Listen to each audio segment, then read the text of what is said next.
2026. And this is the regular Black Canyon City Water Improvement Board meeting.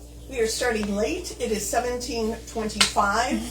Notices for the meeting were posted on the website, at the office, and at the post office. I am Elaine. I'm the board chair. Sean Collins, member at large. Melina Relic, treasurer. Tom Struzak, secretary. And we have one public guest. Carol Bator. And we have on the phone, Devin. Devin White, legal counsel. Okay, and that is all of the attendees. Approval of minutes. We don't have minutes to approve yet. The regular board meeting on January 27th is pending, as is the special board meeting of February 12th. And hopefully Melina's working on that, and perhaps we can help if we learn how to use this blog device correctly.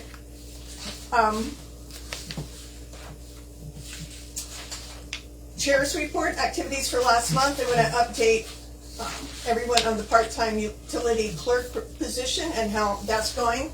I've interviewed 2 people. One is qualified, the other I don't think she has the skill set.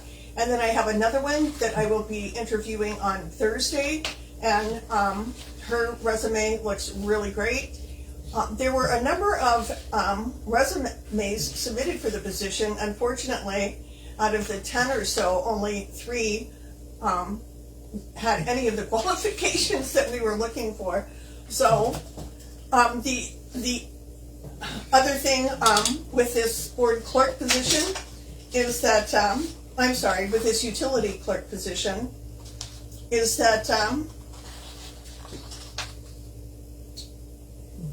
we may find someone who is skilled enough to not only clerk in the office, but take on some work outside the office with operations in the interim, as we look for our own permanent district manager.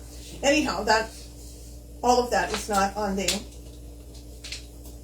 agenda. So we'll move on to B, operations report. Usage summary. We have no idea.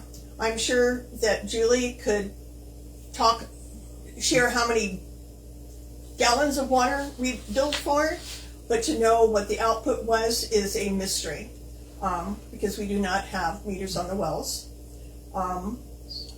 Usage, that too is a difficult one to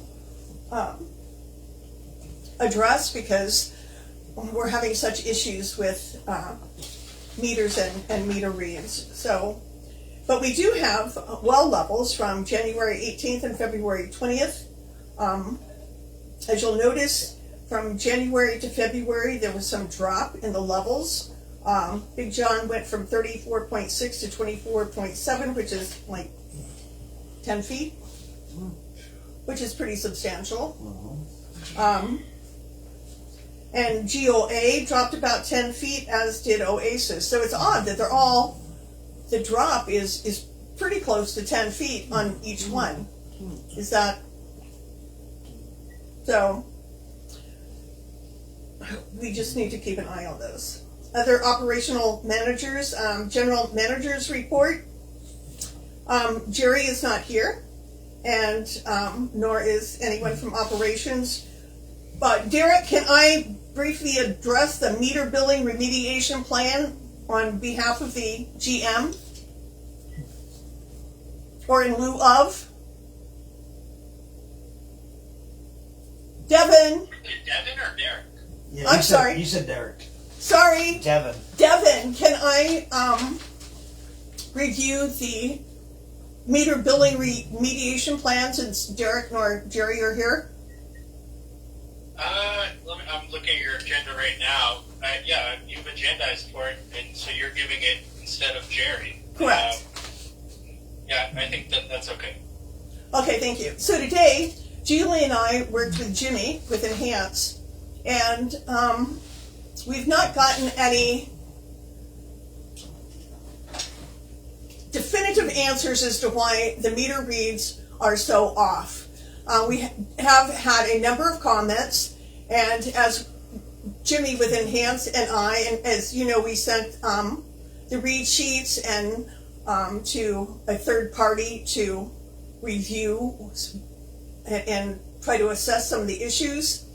And what we're hearing is that the meters had not been read in such a long period of time that when we entered the readings, it just put everything into a frenzy. We were going over readings today. We were looking at accounts one by one. We have a book. It's the 999 book, but I call it the 666 book because I think it's evil. And those are the most problematic accounts. And as Jimmy and Julie and I are looking at them, it is clear to see that a lot of the issues have been caused by not entering the reads correctly. They were underestimating and overestimating usage. Additionally, a number of the meters just aren't functioning. And I do believe in one report, I don't remember if it was from Lisa or from Jerry, it was stated they believe that approximately 50% of the meters are just not working properly. So we are losing a lot of revenue due to these two key issues. And as we talk more about goals for 2026, we really need to prioritize what needs to be done, because the district must take steps quickly to generate an average amount of revenue as we work on these problems. We cannot just suspend billing because the bills are so erratic, but we can't send bills out because they are so erratic, and we can't just guess what it should be. And so that's a topic that we will need to continue discussing. Plans and goals for 2026. I made a list. I sent it to all of you. And I'm going to briefly go over it because the board historically begins planning for the following year's budget this time each year. And last year we were at a disadvantage because we had been in place for such a short period of time.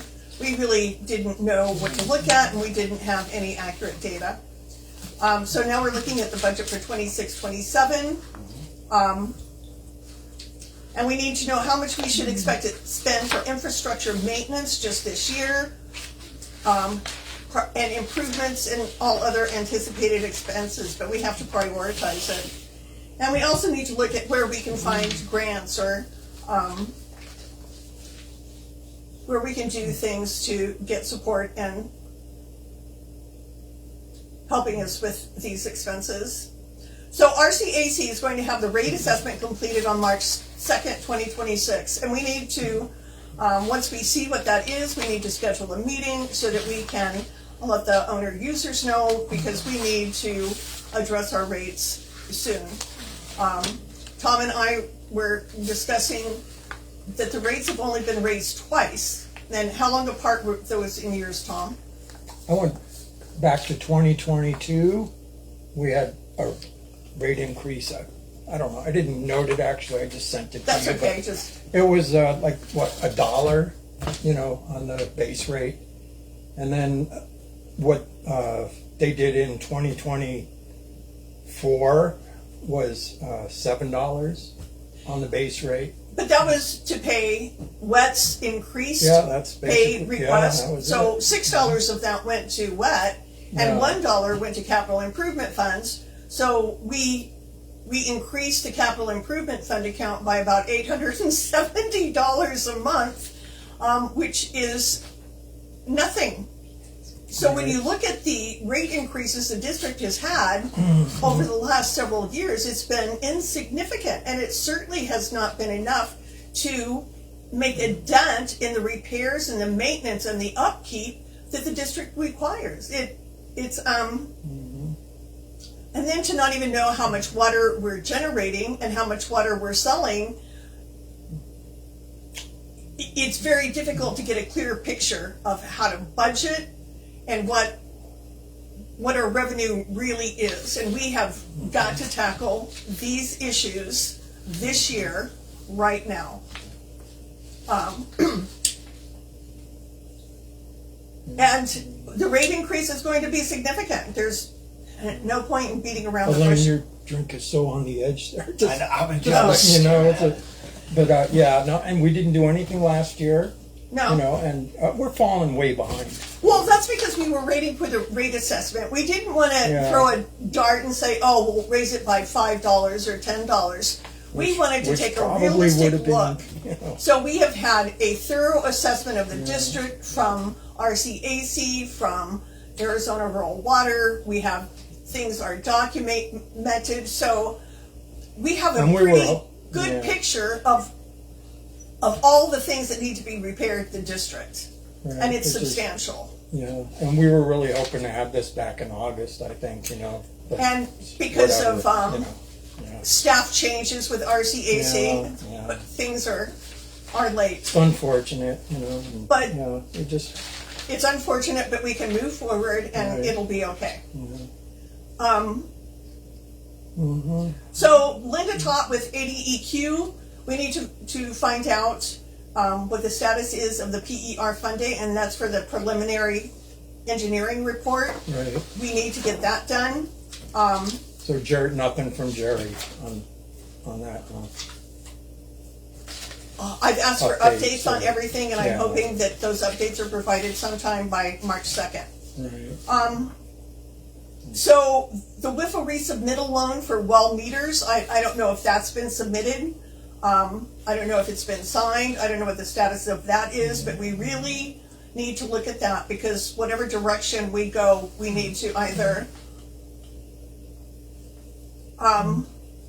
look at getting as many new meters as we can, as well as putting meters on the wells. But these are steps that have to be taken.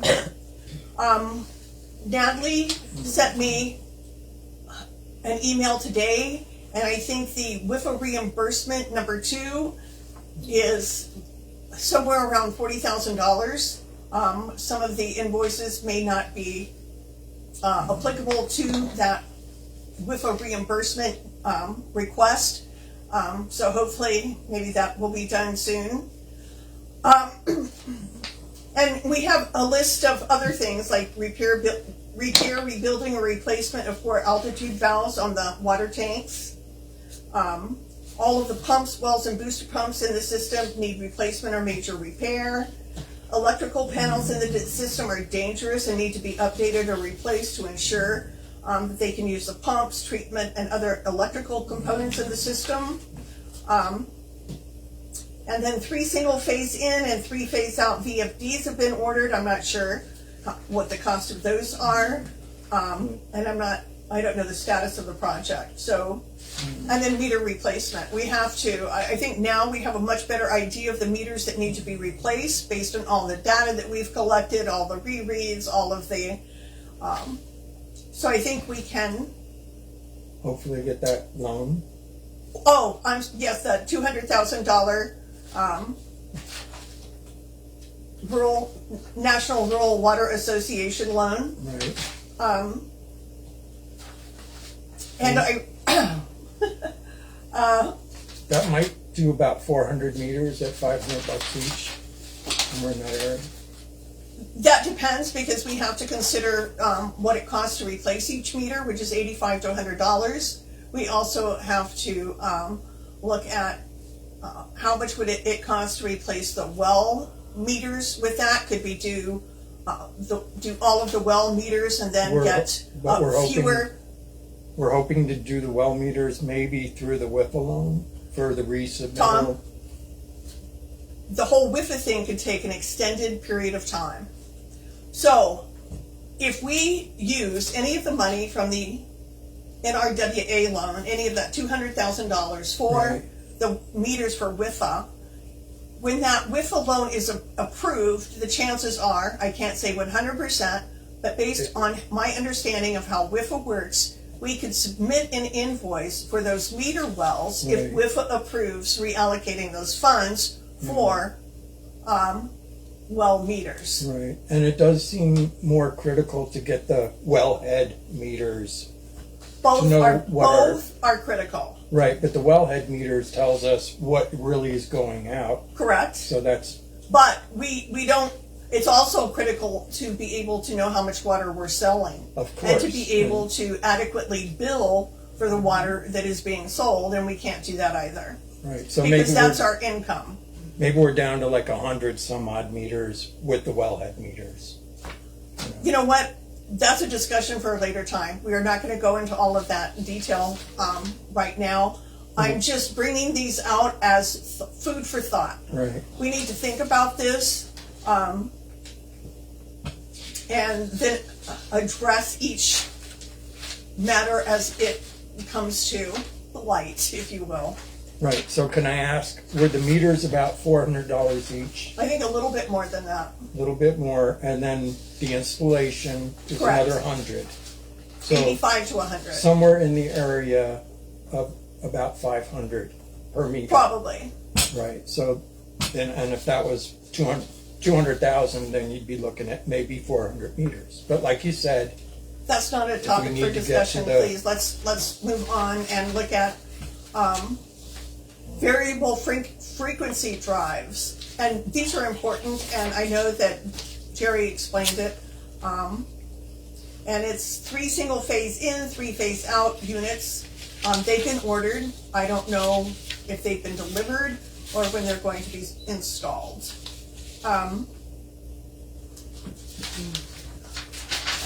So this is like the list of things that need to be done soon, or we need to start on these projects soon with the meters, and well meters being probably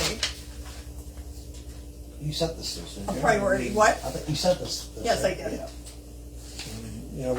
I didn't have time to review this very much because I got like 10 emails yesterday. Financial report. Melina, are you ready to dive into I that? could read the numbers, sure.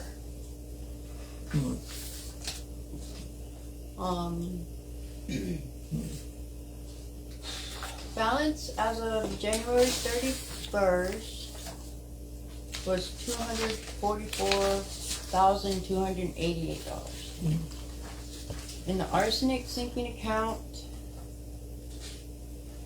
we had some interest earned. We started out with $70,907, and we had some interest earned, and we closed that with $71,235. The BMO checking, we had a starting balance of $55,173 and 80 some cents. We had receipts, which brought our total to $17,898 and 20 some cents. And then checks going out left us with $15,656.30. Cap reserve, we started with $81,391, and we got some receipts to bring us up to $10,410. And then we transferred some money and left us with, what? Somebody was Well, this is transferred. Natalie's magic, I guess. Somebody was transferred from BMO Yeah, to and Yavapai it went in County. here, and so that transfer made this number come up to $64,872. Okay. She is magic. The general account, we started with $40,430. Receipts brought it up to $68,297, and stuff going out left us with $39,000 $1,533. Security funds, $52,990, no activity, and that's it. So it has been challenging, you know, when we went through the WIFO well, so we're experienced with challenges, and we know that they're nothing except things to overcome. We do that every day. And now, because we have suspended billing, and then we're not on our regular billing schedule, the revenue coming in is out of sync with its usual schedule. However, I am hoping that tomorrow we can mail out all of the December bills for our 999 accounts, the most problematically. We have been working so hard on those. I feel pretty comfortable that we have things where they should be, and that future billings, it should all, in future billings, come out to be what it should, because the meter readings will be correct. And I have to emphasize, when we talk about these meters and the importance, with these meters in place, people can monitor their usage in real time, live. I think you have a new meter, Carol. You didn't get one? No, and I'm fine with what I have. Oh, They're good. Jeez. But if you only knew how it worked and what you could see. The meters are awesome. but I the- love mine. The other benefit is we will not have to read meters. It is an automatic read.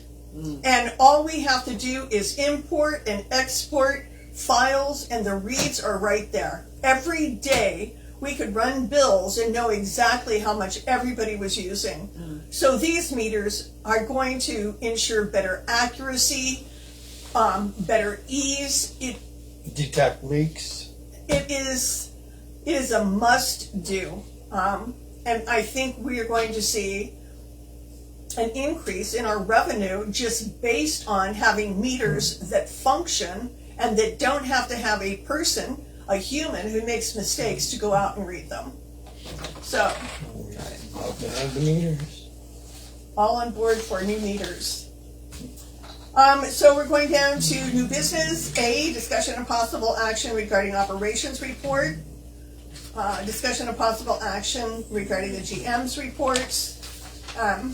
Neither of them are here. And anybody have any questions about any of that? Yes. Thank you, Elaine. Question about the wells. So we have 3 wells depths for 5 functioning wells. So I can only relay the information I'm what- given. Right. Just a point, that Right. we're not getting. The information. I asked for, We're not getting what we're paying for. Yeah. I asked for well levels, and this is what I got. Right. Yeah. So, so discussion of And- possible action. Well, and just another situation, and because I don't think you're probably too pleased about this either, is that the manager's reports are not forthcoming. They've always been behind. They've been last minute. But we're moving on from that. And so let's move on in the meeting. I don't want to. Yeah. No. Just making the point. That this is what we ended up. Manager, and he's not at the meeting. So item C, discussion and possible action regarding RCAC's pending rate assessment report. All I can say is everybody who is out there, everybody who watches on YouTube, anybody who's watching this now, Well, they won't be watching anymore. you need to attend the meeting where RCAC discloses their rate assessment recommendations. This is going to be huge. It's important. And honestly, for those of you who like to chat on Facebook, please come to the meetings, look on the website, come to the office, because we're not going to engage in Online banter. online banter. Thank you. Okay, so let's go to discussion and possible action regarding revisions to policy and procedures manual. And the only thing in that manual that I wanted to discuss right now, and this has to do with meters and revenue, et cetera, are pink slips and, well, actually, let's start at penalty day. And we are not going to vote on this. We are not going to solve this. This is, again, food for thought, because we need to have a meeting in the near future as we discuss water rate increases. We also need to look at our billing process, what we're charging. Sometimes it seems as if there's contradictions in what the policy says to charge and what we charge, and we need to get all of this stuff on the same page. Devin, would you like to comment on that? Yeah, I mean, again, I think, you know, getting everyone on the same page is really, you know, the next step here. I don't know, do you have any specific questions? I don't know if I have any specific comments on that in particular. Maybe if you could rephrase the question. Oh, well, can you explain that we cannot just raise or change any of the charges or fees associated with anything until it's in writing and been approved? Right, yeah, and you have to have a public hearing. I mean, if you guys want to, you know, update your fees, there's a statutory process, there's publication of notice, etc. So yeah, it's a more involved process than just approving changes at a meeting. And that, in the public hearing requirement isn't applied to the policy manual necessarily, but you know, there would still be discussion and approval at board meeting for that as well. And one of the things I want to point out is we send out about 30 to 40 pink slips a month. We have a couple of accounts that are $500 to $700 in the arrears because things have not been addressed in a timely manner. One of the statements in this policy, or one of the processes in the policy, is that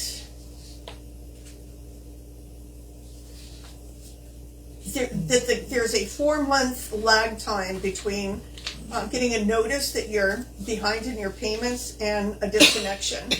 And what I've seen with that is oftentimes bills in that time frame just go up to $500 or $600 or $700 because you add the late fees and penalties, and it just gets out of hand to where the customer had a hard time affording it before, and now at this point it's more than they can deal with. And so we need to think about this. I'm looking for the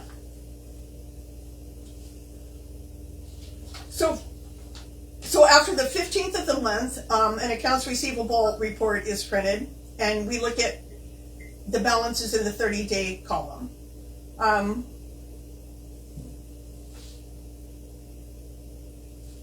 And then for those who have not paid at a second final disconnect notice, the pink slip is delivered to the premises, and the past due amount is noted, and a final shut-off date. The final notice also includes a $50 disconnect fee. Could someone please look on the ordinance? on the ordinance? Yeah, I have it up right now. Do you? Yeah. And what is the disconnect fee noted on there? Disconnect.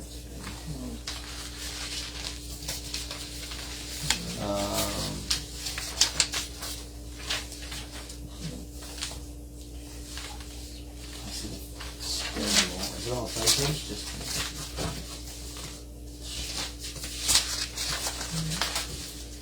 I don't see a disconnect notice, but I'm sure. So we Is it on the pink slip? The amount? Because I have that up as one of your. It has to be in this. It can't just be on the I pink see. slip. Yeah, sorry. The information that goes on the pink slips has to come from the ordinance or the policies and procedures. So we need to look at that because I think there was a discrepancy between what was here and what was on the pink slip, and we have to get everything. We have to make sure that's correct.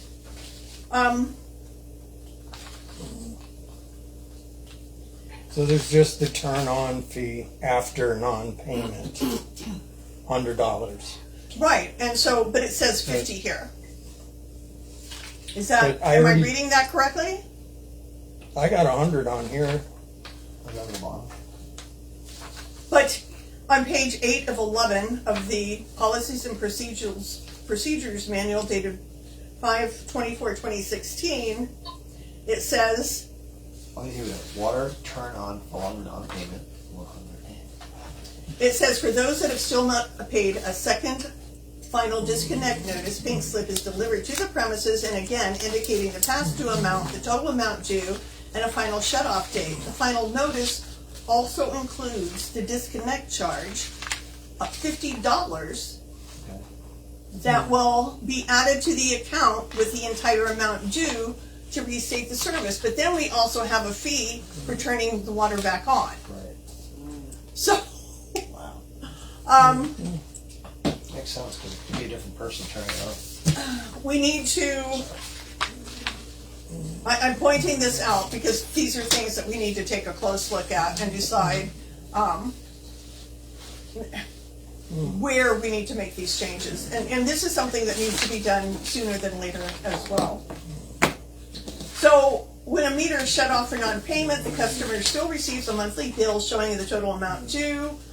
They're charged the base amount monthly, and after 4 months of non-payment, and I think that's kind of important there, management will mail a notice to the property owner and prominently post the property stating service is going to be discontinued on a given date. And that meter will be removed at that time and the account terminated. Future restoration of service to the property would then be treated as a new connection requiring both the new meter and impact fees as stated in the ordinance. If payment does not occur or a payment plan is not set up and followed, these actions will happen with no exceptions. So the problem here is we have somebody who couldn't afford to pay their bill. It went 4 months. We gave the proper notices, the pink slips. We've mailed them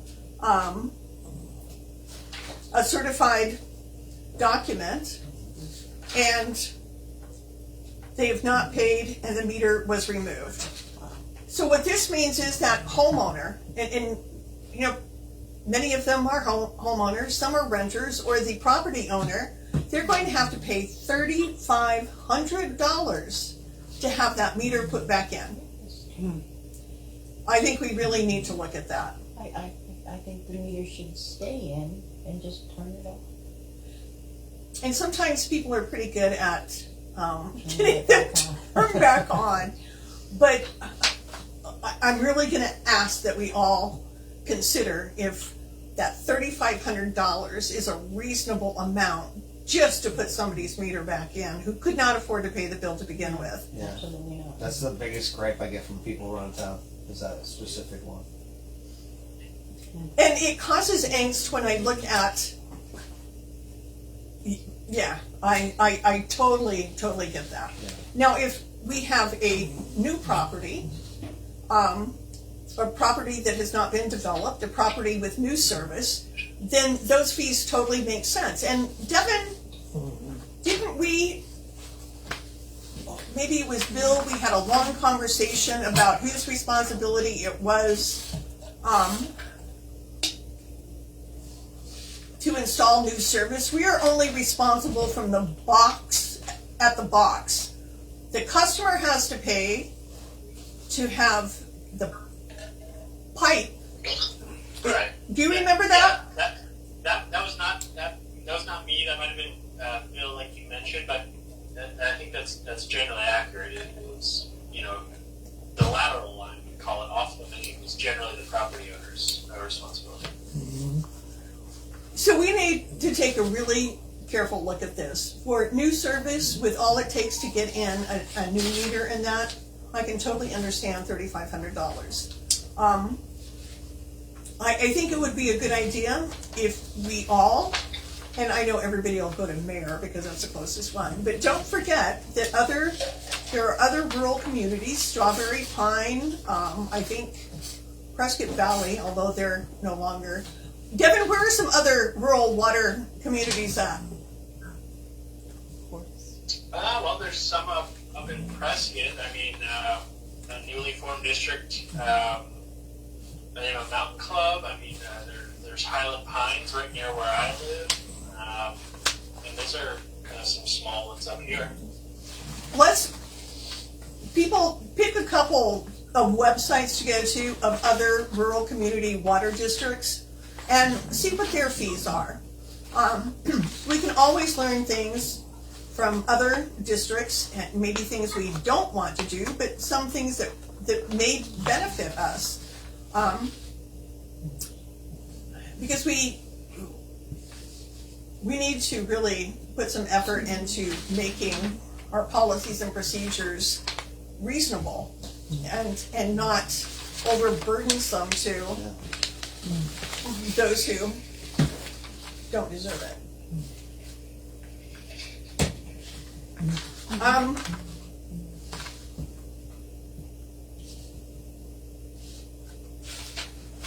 And so then a couple other things to look at is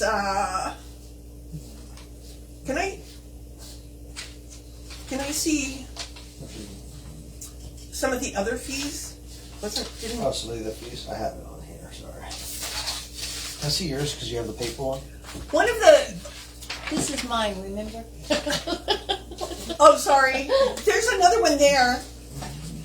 I made like 4 or 5 copies of this. Yeah. Sand procedures.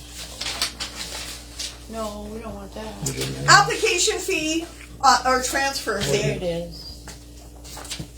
Oh, man. Is that enough? Is $100 enough for an application fee? Is that something that we could look at raising? This would be for new customers.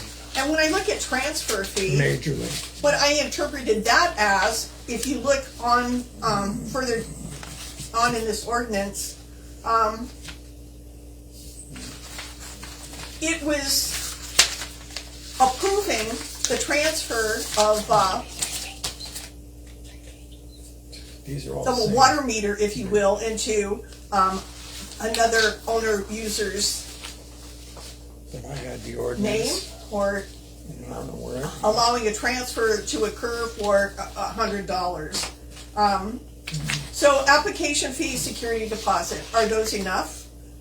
Again, when we're looking at bills of, there was a gentleman who passed and had an unpaid bill of almost $600. And typically the title company will call and get the amount of past due utilities, but they did not. So we really, now it's going to take a minute to determine how we're going to collect that $500. I sent Devin an email about that. And again, the security deposit for residential new lot service, is that enough? Is there anything there that we can change?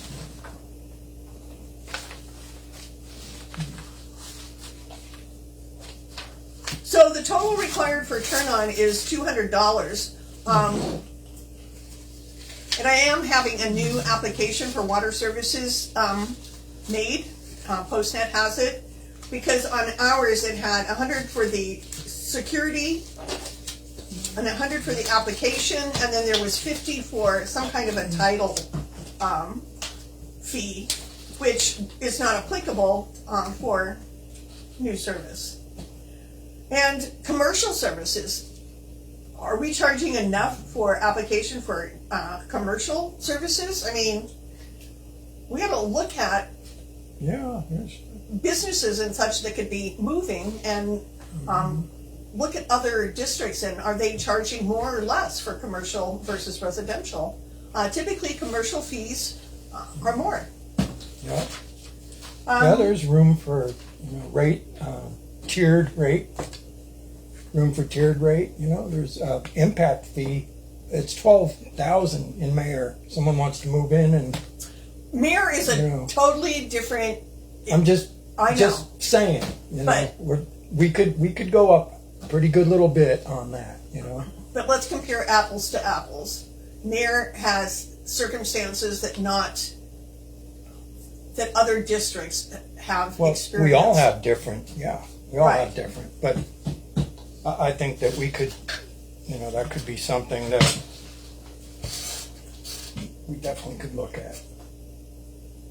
I do like the idea of going, easier on the people that are already having a hard time for their reconnect, and, having it less than, what is it, 3,500 it adds up to get reconnected when they're already down. It's like hitting someone. Well, when you They're have already someone down. who's been a And- customer for a period of time Yeah. and they can't pay their bill, you have to remove their Right. meter if they can't pay it, or you have to shut it off. That's our Or you could lock it responsibility. off, I guess. But to charge them $3,500 to Yeah. get it back No, it is doesn't. That doesn't need to be. Like, That's really bogus. yeah. So that I think we all agree that could be, lighten up. We could I would lighten up say on people that are already kind of Reinstall it for a minimum having a hard fee, time. a bare minimum fee. So please take this and think about it and look at some other websites, and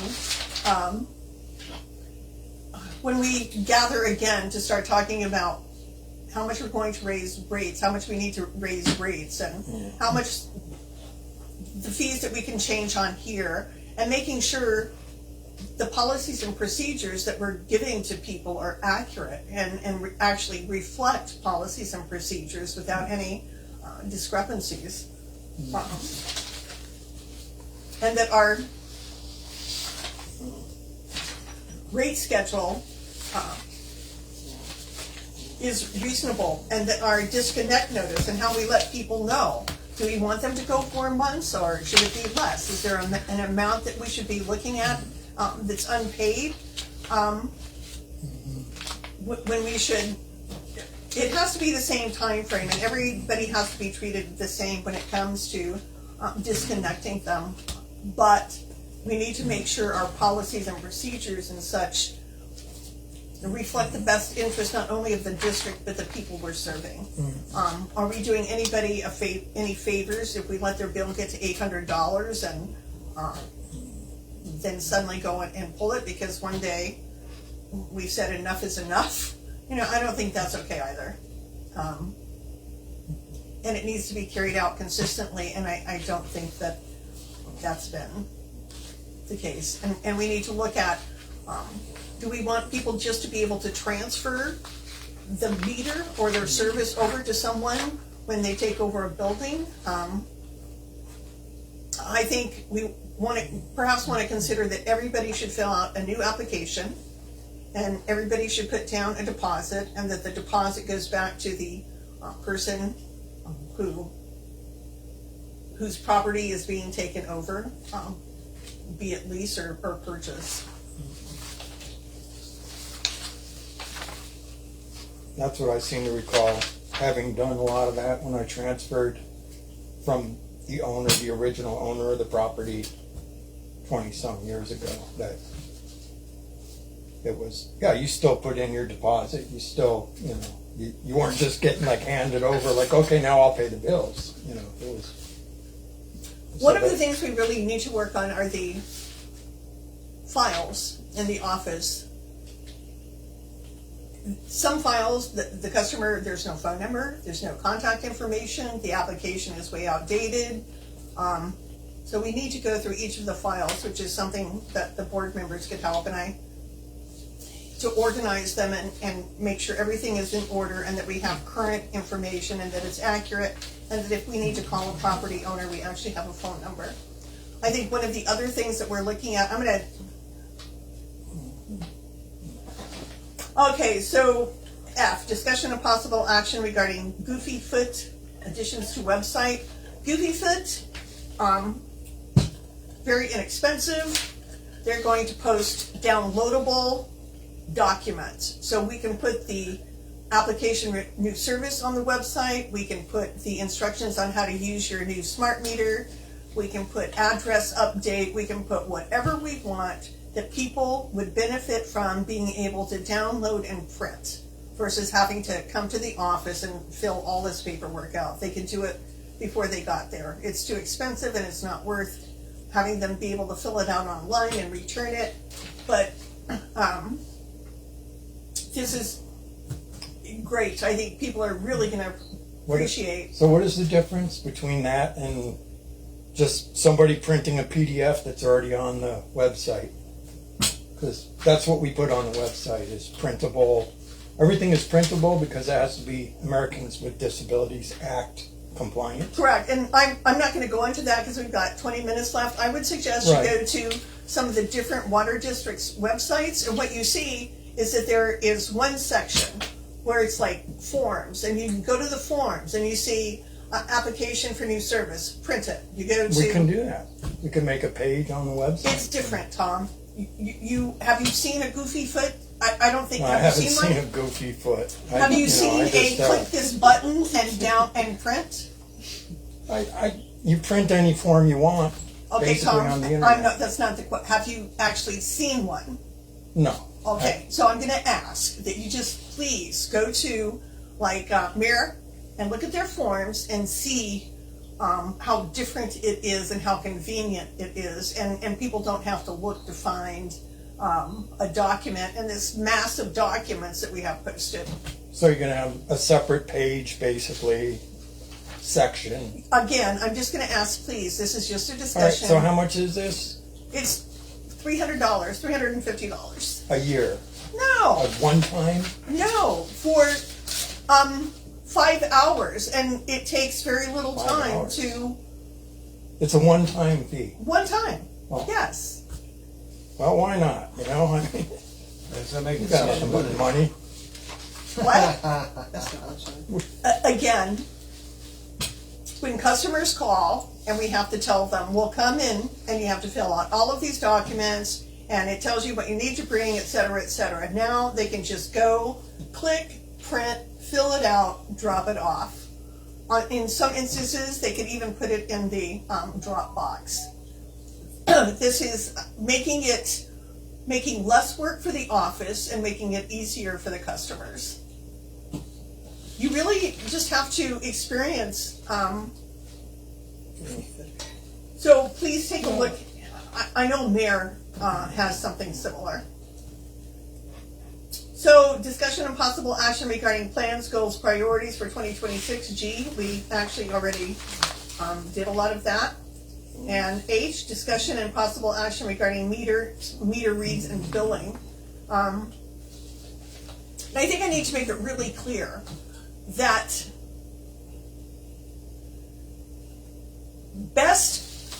I'm going to, Irene, of course, was still on board when the whole meter read issue started and billing, and deciding that the only course of action we could take was to suspend billing, was based on a lot of conversations with professionals, and I know that throughout that process, emails were sent to Devin. Devin, can you affirm that? Yes, we received some emails about kind of what you guys were thinking about doing for remediation. And why. We also shared why we felt like it needed to happen, because Oh, of course, right. it wasn't done randomly or arbitrarily or without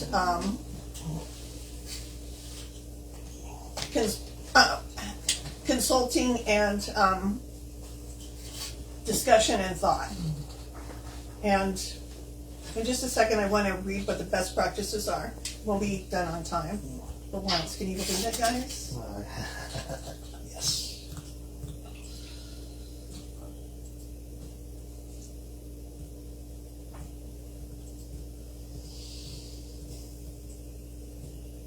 just a second. Sorry, but this is important, and I want to make sure I clarify this.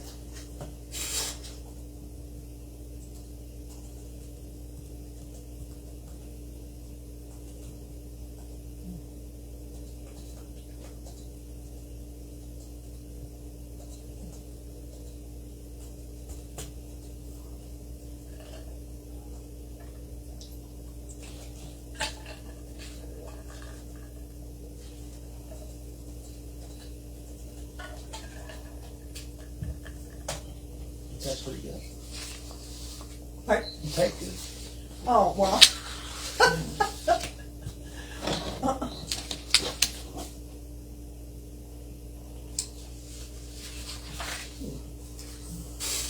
Verify the cause, which we try.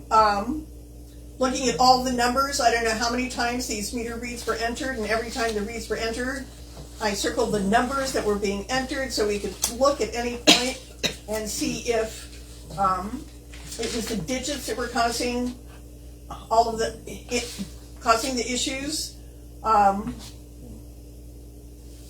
We noticed that there were a lot of estimated reads. Some were way too low, some were too high.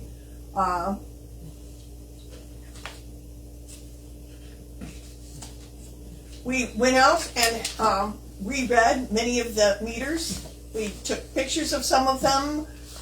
We've entered serial numbers and models of all the meters that we have gotten that information on. And it says here, this is important, should you continue sending bills if accuracy is questionable, and when we have bills of $200,000 or more, I would say that would be questionable accuracy. Do not send bills. Instead, you could send an estimated or provisional bill. I am not skilled enough to do that. And in order to have the third party do it that was looking at our meter reads and spreadsheets, it was cost prohibitive to ask them to take our bills and set up a system, and that was not a doable option. And then when we did adjust the bills, we needed to have a justification for it, and we had no idea what was causing the inaccurate reads, why they were so high, why some were low, why some were zero. And we didn't feel that it was appropriate or fair to the customer to send out bills without having a level of confidence that those bills were accurate and fair.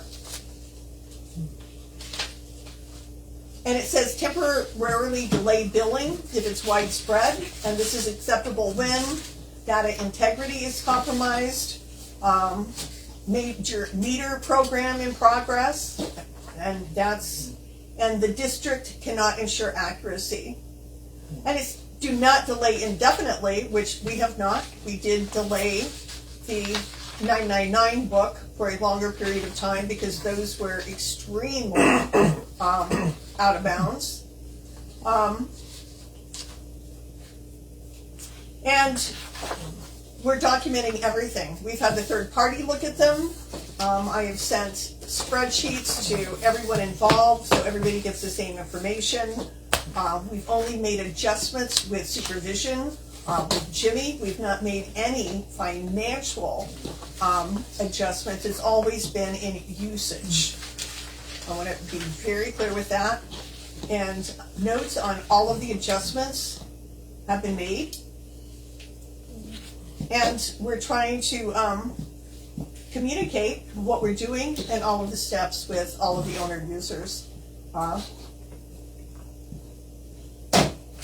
And hopefully we'll be at the end of this soon.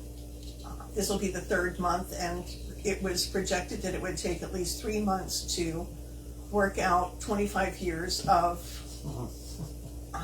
ridiculousness. Yeah.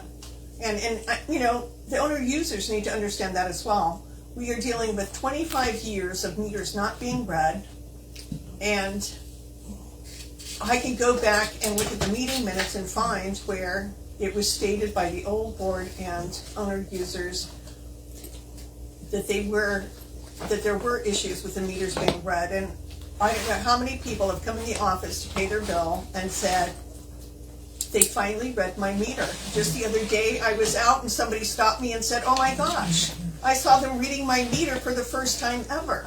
So it's noticed. I know people are upset, but this is what we have to do. And it's not because we're having a good time.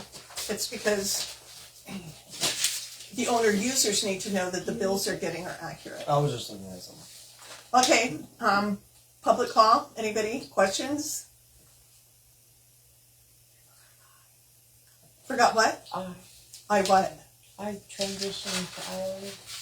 Oh, the transition to hourly. Sorry, thank you so much. You're right. My mind. You know, I didn't even know today was Tuesday until so we have talked about, Devin, would you clarify again that Julie is likely an employee and would not qualify for a contract employee? She's not an LLC, etc.? Yeah, sure. So, and again, it's not necessarily her status in LLC, but just how you guys are using her. And so, you know, what courts or any other authority would look at it is how you're using this employee. If you're controlling their hours, you're determining how and when they do their work. You know, that's when it starts to seem a lot more like they're an employee. However, if they control their own schedule, they just kind of, you know, do whatever they need to do to get the job done. Again, that's more on the independent contractor side. That's a pretty high level difference, but again, based on conversations with Elaine, it sounds like Julie falls more in the employee category. And we discussed that at the first of the year, but we put off having that conversation or making a decision about what to do until now because we had so much to deal with, and what we're dealing with hasn't gotten to be less. And so that would mean that the position that we're going to hire for, that person too would need to be an hourly employee. So I would like to make a motion to change our office staff, I don't know, from contract to hourly employee. How would that be phrased, Devin? Yeah, I think that's a good start. I mean, are you thinking you'll sign a new contract with Julie? I think we should, yes. And I think that would need to be the same contract that we're going to use for the office person that we hire. Right. So, yeah, I think you would entertain a motion to, convert Julie's status to that of an employee formally through the execution or the preparation, negotiation, and execution of a new agreement that you authorize legal counsel to, I presume, prepare that, but let me know if that's different. And the board should obviously see that before it gets signed, so agenda for a future meeting as well. And this would be applicable to any new office staff that the district hires. Okay, so yeah, I would add to that motion and say that, or amend the motion and suggest that instead of preparing a contract for Julie, legal counsel prepares a sort of a form employment agreement for the district to use for Julie and for future employees. There you go. That's the motion I will entertain. Can I get a second? Second. Any discussion? All in favor say aye. Aye. Did you say aye? Abstain. What's the matter? What happened? I abstain. Abstain. Okay, so 3 ayes, 1 abstaining. It passes. The motion passes. Are you gonna make action on number F if you put, because we talked about it, but. No, nothing needs to happen. That was just letting everybody know that there are gonna be some great additions to the website. Oh, okay. It's gonna be cool. It's gonna be, I didn't say it wasn't, it just says possible action, that's. well, Yeah, that's, yeah. I have to put it there so we can talk about it. Copy. If it's not there, we can't discuss it. Right. Okay, any comments now that we've covered all of the? Okay, it is 18:26 and the meeting is adjourned. Thanks everybody for coming. Thanks, Devin. Billy, could you stay on the line? Yeah. Is this yours or hers? I sure will. I mean, what the heck else do I have to do except if I ever get a page? Wayne, do you want these put away? What put away? Chairs? No, they were here. Everything is as it was when we came in. But I'm gonna stay. I'm gonna turn this off and hopefully.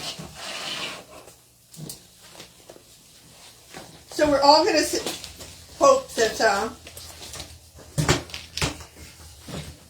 that Claude worked and recorded this meeting. Oh, what are you gonna do? Oh, is that yours? Is the Oh, how come that was here? Oh, because the Claude thing looks a lot like that. So good thing you took it.